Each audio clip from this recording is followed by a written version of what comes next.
La parole est à Monsieur Bernard Perrut. Monsieur le Président, ma question s'adresse à vous, Monsieur le Premier ministre. Carton rouge, oui, carton rouge. Voilà ce que vous a décerné la Cour des comptes dans son rapport publié ce jour. Elle tire en effet la sonnette d'alarme, car il pourrait manquer jusqu'à 6 milliards d'euros de recettes fiscales pour atteindre l'objectif de déficit public que vous avez fixé. Et elle rappelle bien évidemment la perte de 16 milliards de recettes par rapport aux estimations de fin 2012. Rien d'étonnant, mes chers collègues, avec la baisse de la croissance, les décisions anti-économiques prises par votre gouvernement. Et rien d'étonnant quand on voit avec quelle force vous avez manié l'assommoir fiscal. Trop d'impôts tue l'impôt. Le résultat est visible.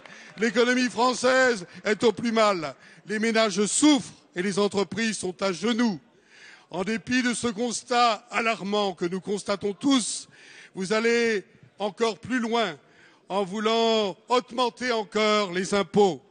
Le rapporteur général du budget veut rendre non déductible la CSG, que l'on paiera désormais 2 fois, et l'impôt, qui visera plus spécialement les classes moyennes, augmentera ainsi de 10 milliards d'euros. Et dans le même temps, on apprend, mes chers collègues, que votre majorité souhaite augmenter la taxe d'habitation en fondant son calcul sur les revenus des occupants. Alors, Monsieur le Premier ministre, quand vous rendrez-vous compte que votre action n'est pas bonne pour l'économie et pour la France?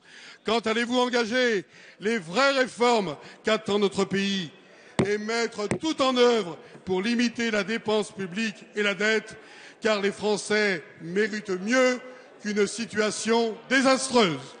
Merci. La parole est à Monsieur Bernard Cazeneuve, ministre chargé du budget. Allez, s'il vous plaît. Monsieur le député, merci beaucoup pour cette question qui est vraiment emblématique de ce que la mauvaise foi peut produire de chimiquement plus pur.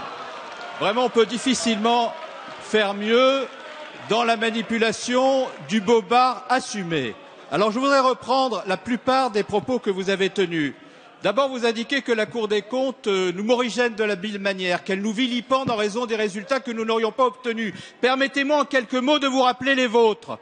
Vous avez été au pouvoir pendant 10 ans et vous nous avez laissé une situation où la dette avait explosé. Jamais au cours du précédent quinquennat, les déficits n'ont été inférieurs à 5%. Jamais vous n'avez été en situation de maîtriser la dépense publique qui, lorsque vous étiez en situation de responsabilité, a augmenté de 170 milliards. Vous parlez du matraquage fiscal, mais laissez-moi vous rappeler quelques chiffres. En 2012, vous avez prélevé sur les Français dans la plus grande injustice fiscale 20 milliards d'euros.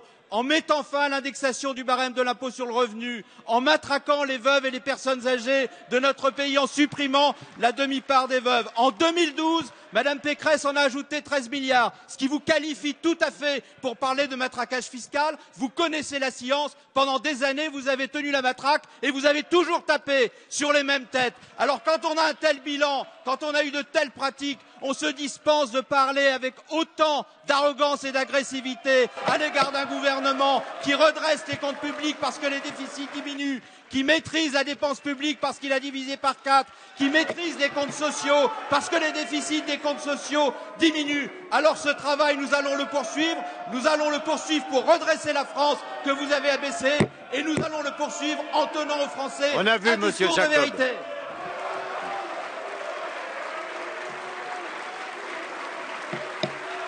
Allez, on retrouve son calme.